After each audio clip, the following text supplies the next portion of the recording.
15 years after the war between humans and orcs ended, a young orc woman was about to be condemned for the death of the most powerful man in town. But when everyone had already decided her fate, a human veteran, feared for surviving the war, walked silently into the courthouse and declared in front of the entire city that the orc woman on trial was his wife. Could that even be possible? The rope was already waiting. Vailira saw it the moment they brought her through the main doors of the Dern Hollow Assembly Hall. Someone had hung it from the ceiling beam above the front of the room, not as a sentence, not yet, but as a reminder, a promise, a thing that breathed with the patience of people who had already decided. She kept her eyes forward. Outside, the sun was just clearing the ridgeline, burning off the last of the morning mist that rolled down from Carvorn Ridge every autumn. Inside, the hall smelled like old wood, tobacco, and the particular sourness of too many people pressed together too early in the morning. Every seat was full. People stood along the walls. Children sat on their fathers' shoulders near the back windows. Dern Hollow had come to watch. Vailira was 31 years old. She had lived in this town for 9 of those years, working inside the magistrate's mansion since before most of these children were born. She had cooked meals for the men now sitting in judgment of her. She had washed the windows behind which they made their decisions. She knew which of them left their boots muddy in the hallway and which of them never thanked the person who cleaned them. None of that mattered today. Today, she was simply the orc who had killed Odric Voss. She was tall, as most orc women were, with broad shoulders and the kind of stillness that people often mistook for coldness. Her skin was the deep green of river moss in late summer. Her dark hair had been braided back roughly, not by her own hands, by the hands of the marshal's wife, who had been kind in the practical, distant way of women who want to help without getting too close. Her ears came to gentle points through the dark strands. There were small, barely visible presses at the edges of her lips.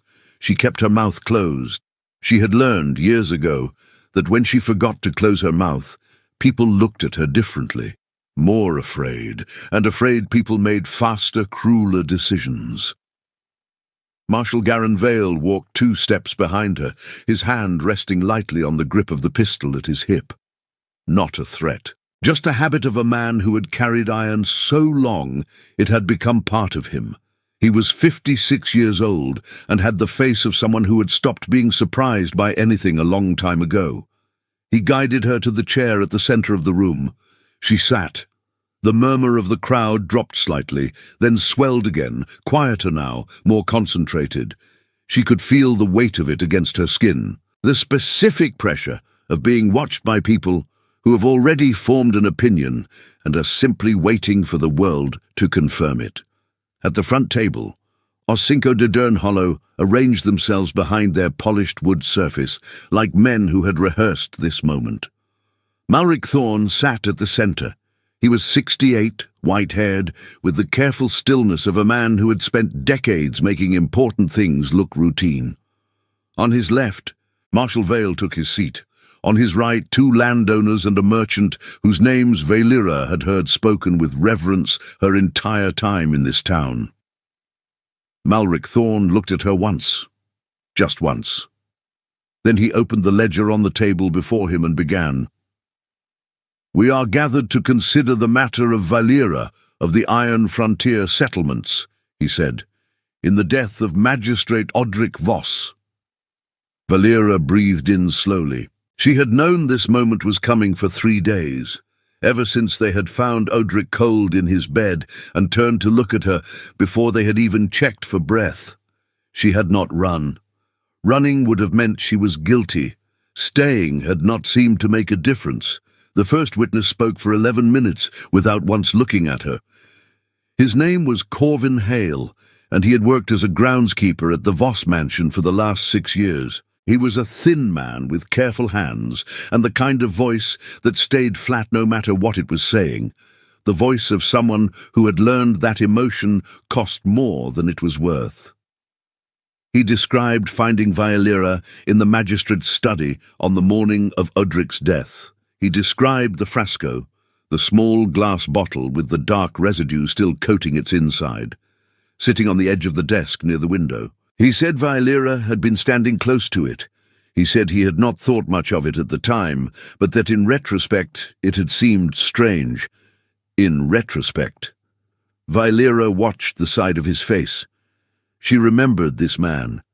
She remembered the winter 2 years ago when Odric had refused to give the staff extra firewood during a cold snap that had frozen the well. She remembered Corvin standing in the kitchen doorway, hands wrapped around a clay mug, saying nothing. She remembered thinking then that silence was a form of agreement. She had not understood yet how completely silence could be weaponized. The representative speaking on her behalf was a man named Aldous Cleave. He was a small-town advocate with soft hands and a reputation for handling minor land disputes. He had been appointed 3 days ago by the marshal, not chosen by Vailira, who had not been asked, and he sat beside her now with the posture of a man who very much wanted to be somewhere else. When Corvin finished, Aldous asked one question. He asked whether Corvin had seen Vailira touch the bottle. Corvin said no. Aldous wrote something in his ledger. That was all. Vailira kept her hands folded in her lap. Her wrists ached in the places the iron had been. They had removed the shackles for the hearing, a small mercy or perhaps only an aesthetic decision, but the skin still remembered them.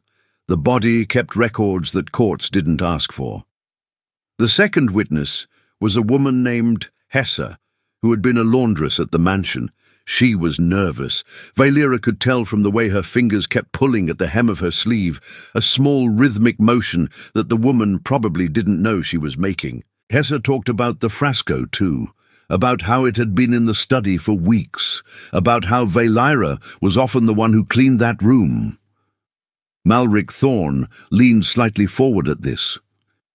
"Did you ever see the accused add anything to Magistrate Voss's food or drink?" he asked. Hessa pulled at her hem. "No," she said. "Did you ever witness behavior you might describe as hostile, resentful?" A pause, small but visible. She kept to herself.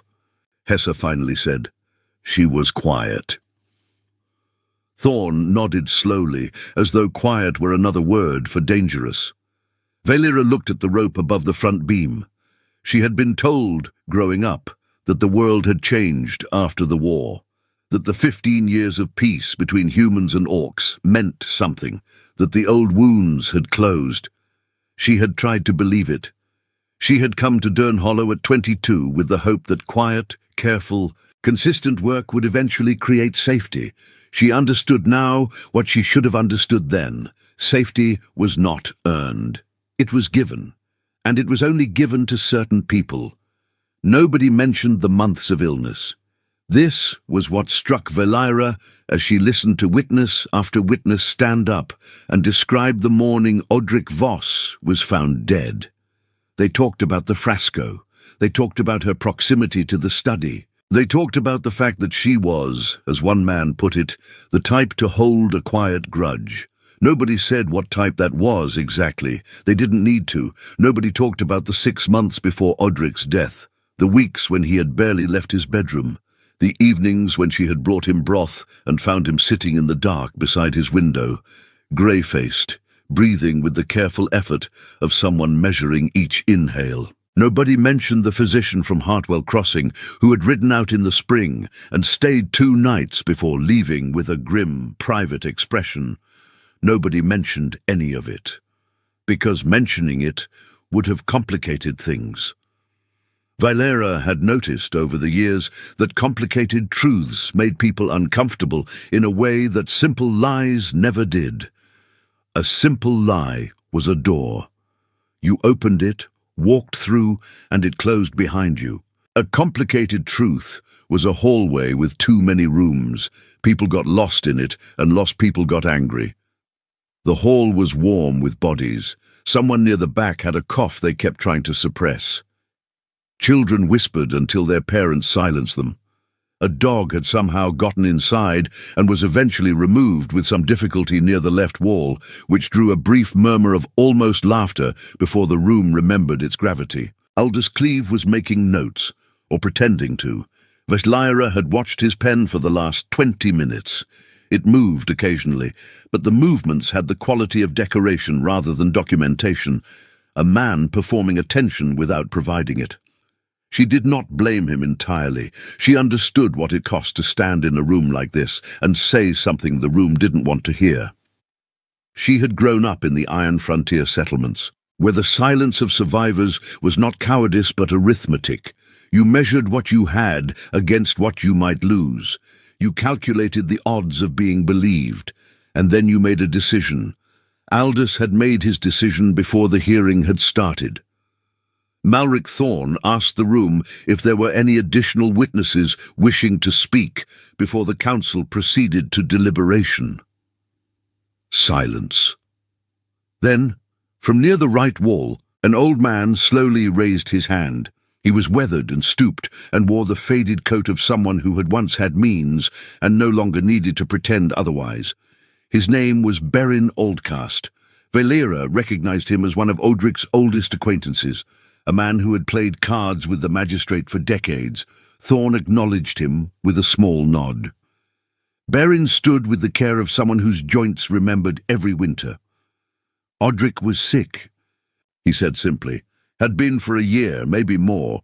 He told me himself in the spring, said his chest felt like someone was standing on it, said the ervas helped. A ripple moved through the room. Thorne looked at him with the specific patience of a man managing an inconvenience. Do you have documentation of this, Berin? I have my memory and 40 years of knowing the man. The council requires more than recollection. Berin sat down slowly. The room settled back into its established rhythm. Valeria kept her eyes on the floor in front of her chair. Something inside her had gone very still, not calm. She knew the difference between stillness born of peace and the stillness that came from a body that had learned to stop expecting rescue. This was the second kind, the kind she had lived in for years. She had survived by learning not to need things. She was very good at not needing things. She just hadn't expected it to end here. They brought the bottle forward at midday. A young deputy carried it on a small wooden board, as though it were evidence of something sacred, walking slowly down the center of the hall, while the crowd leaned inward with a collective breath. The frasco was small, barely larger than a thumb, with a wax seal that had been broken and a dark residue coating the glass inside. The council's physician stood and described it in clinical language that the room absorbed without understanding. The residue was consistent with dried velgroot extract, a plant found throughout the Iron Frontier settlements, used by orc healers for generations, capable in large quantities of causing weakness. Fever, respiratory failure, velgroot. Valeria knew it well. Her mother had used it, a small amount rubbed onto the gums for toothache, or steeped in hot water for the kind of joint pain that came with cold seasons and old age. Every orc family she had ever known kept it somewhere in the house. It was not a secret plant. It was not a weapon. But the physician did not say that. He said, consistent with poisoning. Those 3 words filled the room like smoke. Aldous shifted in his seat. He did not speak. Valeria thought about the velgroot she had found in Odric's study drawer 11 months ago. She had been cleaning, reorganizing the drawers as she did every second week, and there it had been, in a small cloth pouch tied with a yellow string. She had recognized it immediately. She had said nothing because it was not her place to say things about what she found in the magistrate's belongings. She had not touched it. She had closed the drawer and continued cleaning and never mentioned it to anyone. She thought about that now. About the particular logic of servitude, the way you learned to unsee things that were not yours to see, to unknow things that were not yours to know. It was not stupidity.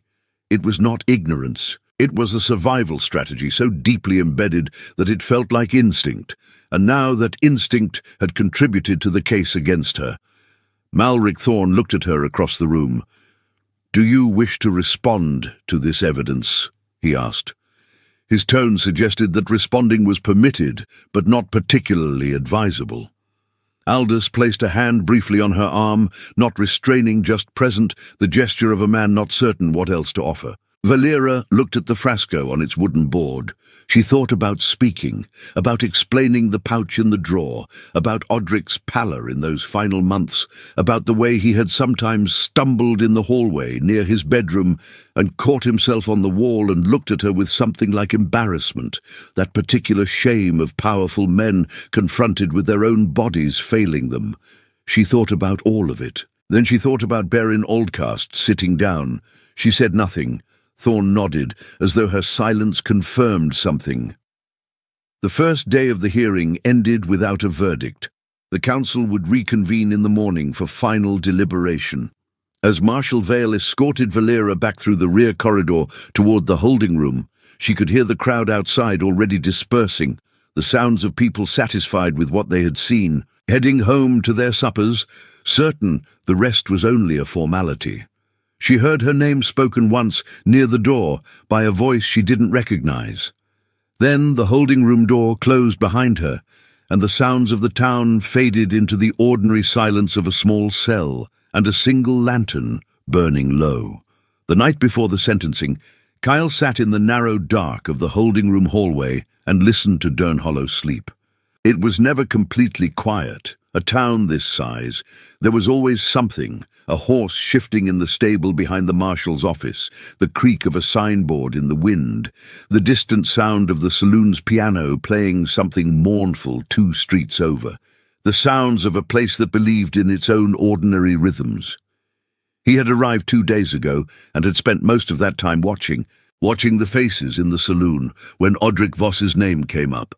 Watching the way certain men spoke with great authority about what the orc woman had done, while being very careful never to speak about what had been done to her.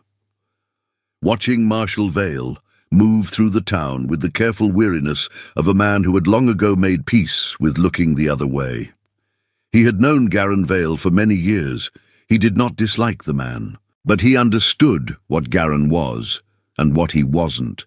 Kyle was 49 years old. He had spent a portion of his life at war and the rest of it trying to understand what he had been fighting for, because the answer had never been as clear as the people who started it needed it to be. He had fought on the human side, had no choice about that, but he had also pulled orc soldiers out of burning fields and treated their wounds and shared meals with them in the particular intimacy that exhausted men who nearly died together sometimes arrived at, past all the reasons they were supposed to hate each other.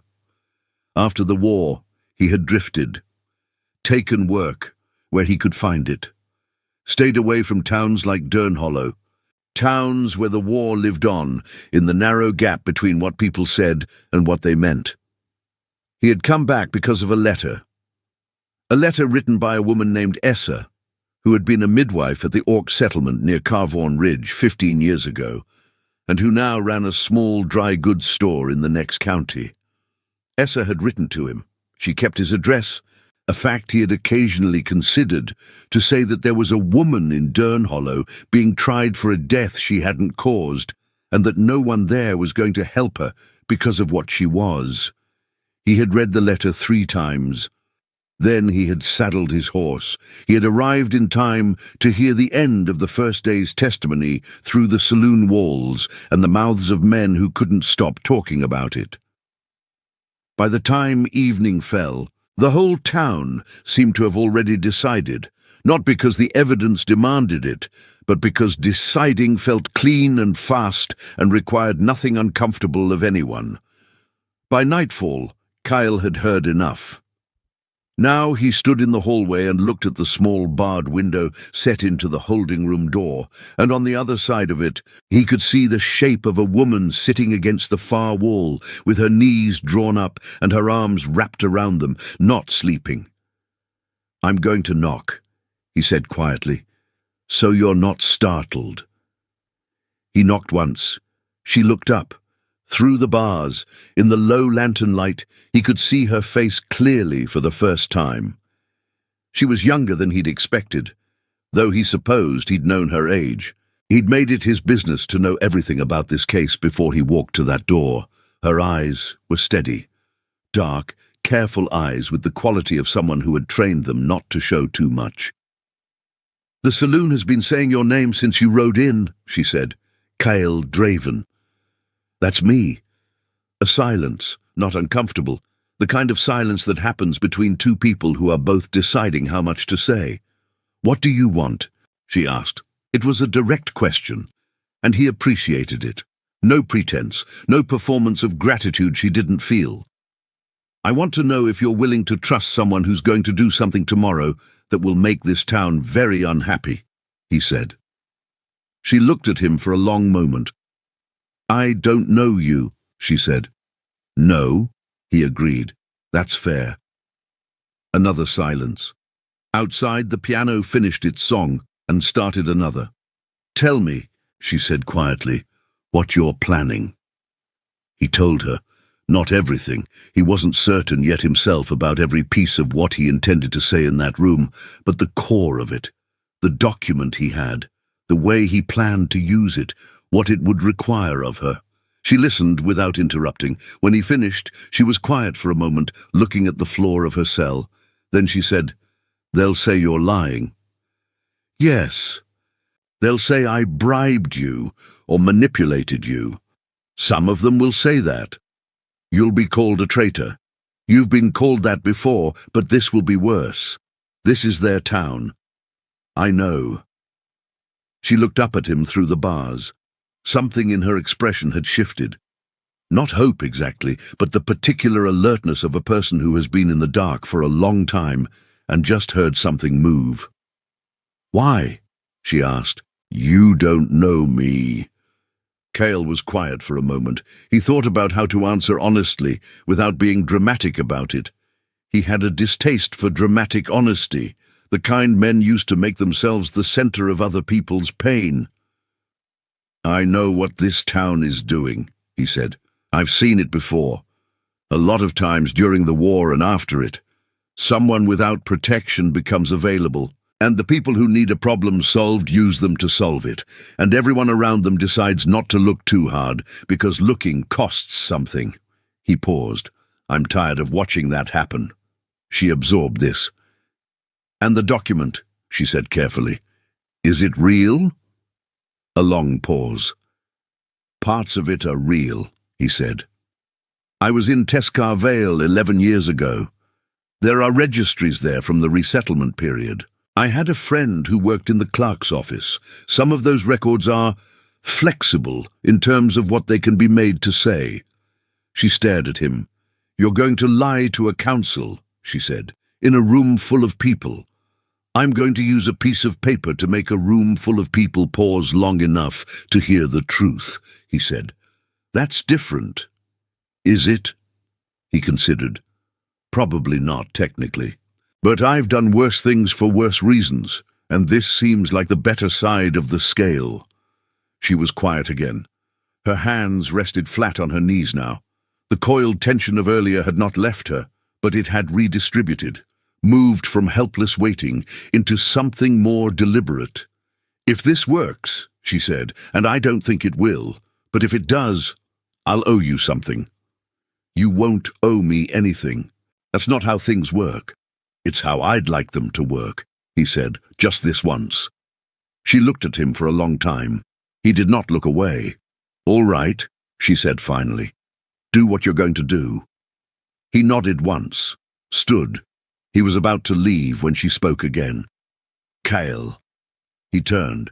She had not used his name before. It was a small thing, but it landed with a particular weight. "Don't make it dramatic," she said. "I can't stand dramatic." He almost smiled. "I'll try," he said. The morning of the sentencing, Dern Hollow filled the hall before the sun had fully risen. People had come from the outer farms, from the small settlements along the road to Carvorn Ridge. Valera could hear them through the holding room wall, the particular sound of a crowd, anticipating something it had decided in advance was justified. It was a specific sound, She had heard it before, at smaller moments, in smaller rooms, but never aimed at her this completely. Marshal Vale came for her at sunrise. He walked her through the back corridor and into the hall, and the room fell into the concentrated quiet of people who wanted to see clearly. She kept her spine straight. She had decided last night, lying awake on the holding room cot with Kyle's voice still in her mind, that whatever happened this morning, she would not make herself small. She had spent 9 years making herself small in that mansion. She had spent her whole life learning how to occupy less space. Not today. She sat in the chair. Malric Thorne opened the ledger. He spoke for several minutes about the nature of the case, the weight of the evidence, the responsibility of the council to Durnhollow and to the memory of Odric Voss. His voice had the cadence of a man who had given judgments before and found it a satisfying exercise. He spoke about justice in the way that certain people spoke about it, as a thing that lived in documents and procedures rather than in the actual conditions of people's lives. Valera listened. She looked at the rope above the front beam. She thought about her mother, who had died in the 3rd year of the war, in a settlement that had been caught between two sides, neither of which wanted to take responsibility for the damage done. She thought about the way her mother had held her face in both hands before she sent her away, wide green palms against her daughter's cheeks, and said quietly, "Don't let them make you disappear." She had not managed it perfectly, but she was still here. Thorne turned a page in the ledger. "Before this council delivers its determination," he began, "is there any final testimony?" The back doors of the hall opened, not loudly, not dramatically. They simply opened, the way doors open when someone with sufficient calm pushes them, and a figure walked through and down the center aisle in the particular silence that a room makes when something unexpected has entered it, and nobody wants to be the first to react. Cale Draven looked exactly as he had every other time she had seen him, unhurried, sun-worn, with the easy economy of movement of someone who had stopped needing to perform anything for anyone a long time ago. He wore a plain coat and carried his hat in his left hand and something folded in his right. He walked to the front of the room. The crowd did not part for him so much as create space because it did not quite know how not to. He stopped before the council table. Malric Thorne looked at him with carefully arranged neutrality. Several of the other council members shifted. Marshal Vale was very still. "Cale Draven," Thorne said. "Malric," Cale said. A pause. "This proceeding is at its conclusion," Thorne said. "Whatever business you have can be—" "My wife is in that chair," Kyle said quietly, the way someone states a fact about the weather. "I'd like to speak before you conclude anything." The room did not breathe. The silence lasted several seconds. Then it broke all at once, not into noise, but into the particular quality of stunned recalibration that fills a room when the expected shape of events has been completely altered. People turned to look at their neighbors. People leaned toward the person beside them. A child near the back whispered something and was silenced by a hand on the shoulder. Thorne recovered first. "That is," he said carefully, "a significant claim." "It is," Kyle agreed. He placed the folded document on the council table. "Teskar Vale Registry, year 11 of the resettlement period. You'll see both names." Thorne did not touch it immediately. He looked at Cale with the expression of a man trying to identify the edge of a situation.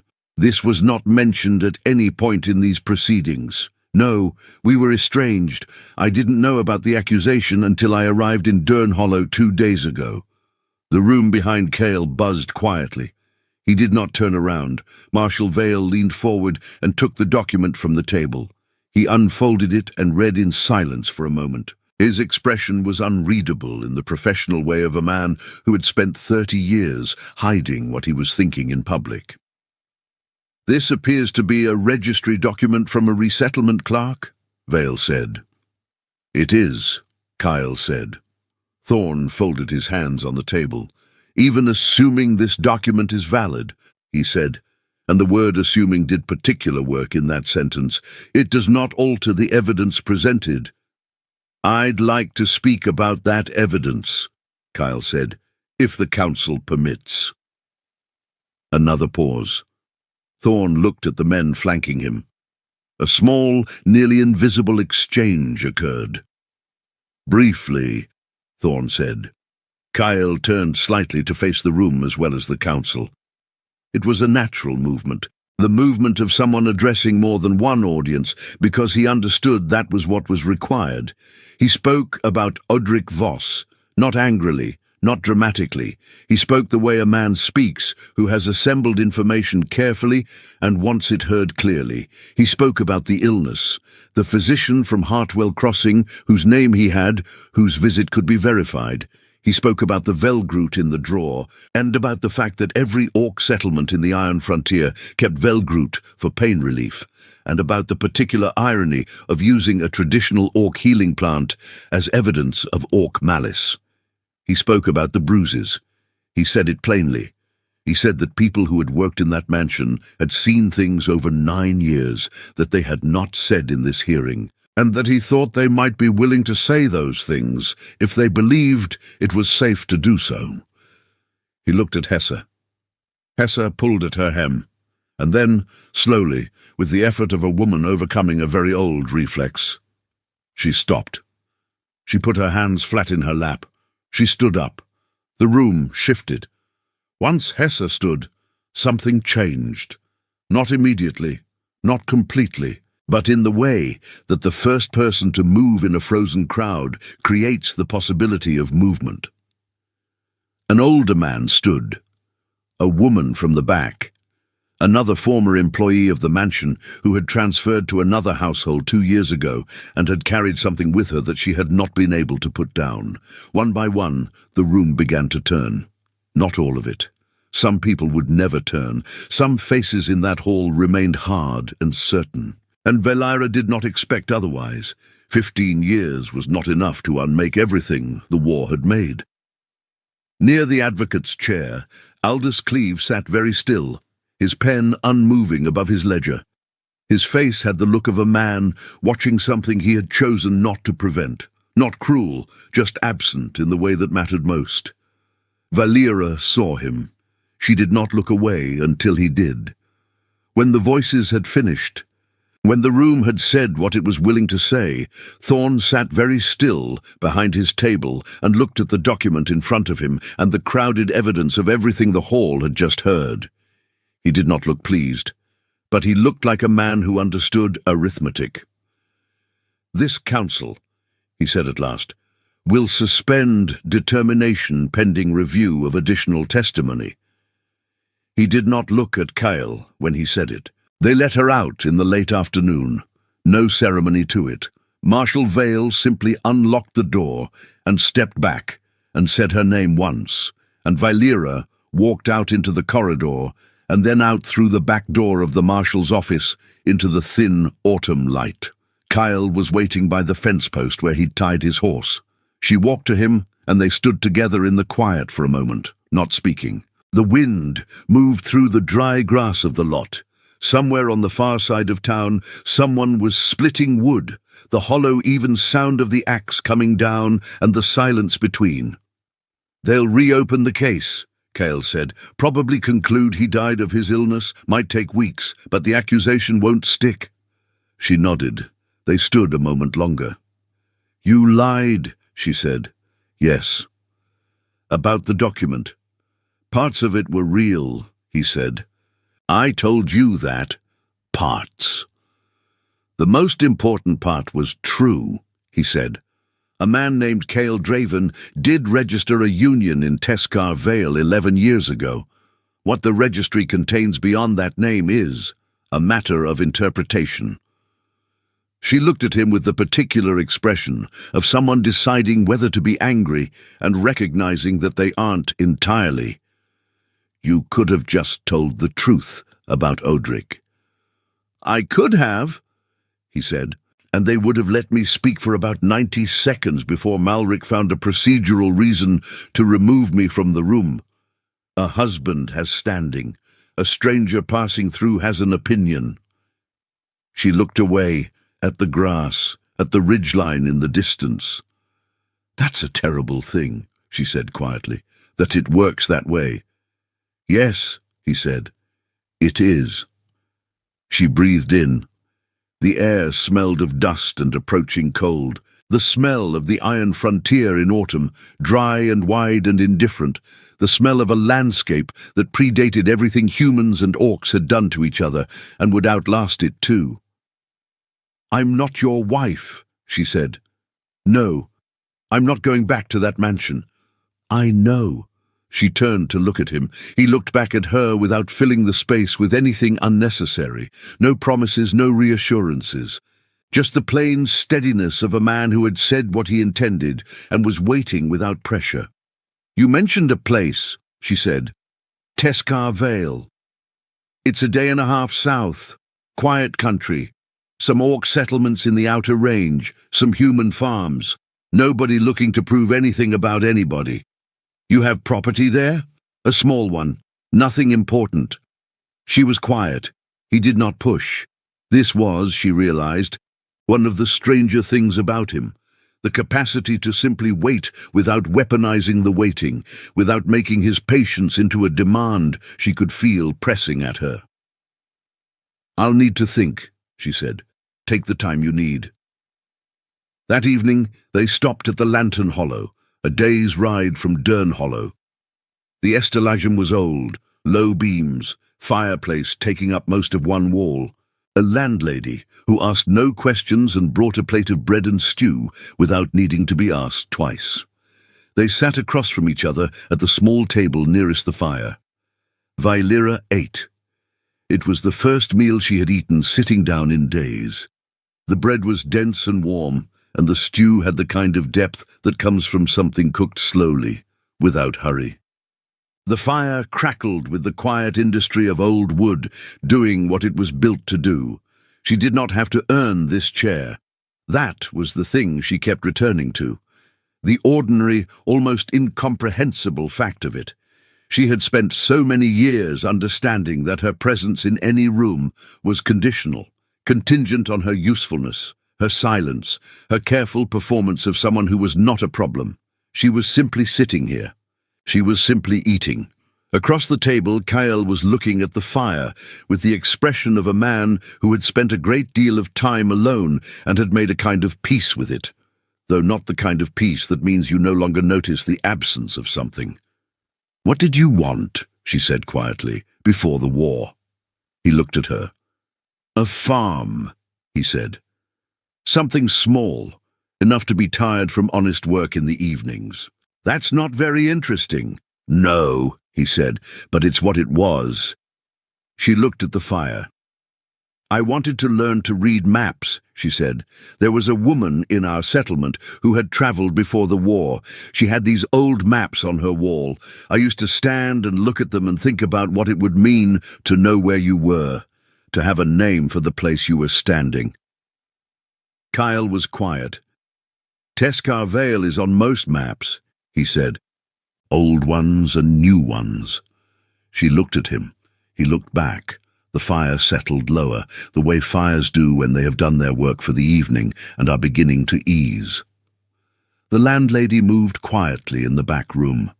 Outside, the first stars were appearing above the ridge, far away, indifferent and very beautiful. Vailira set down her spoon. She did not say anything more that night. She didn't need to.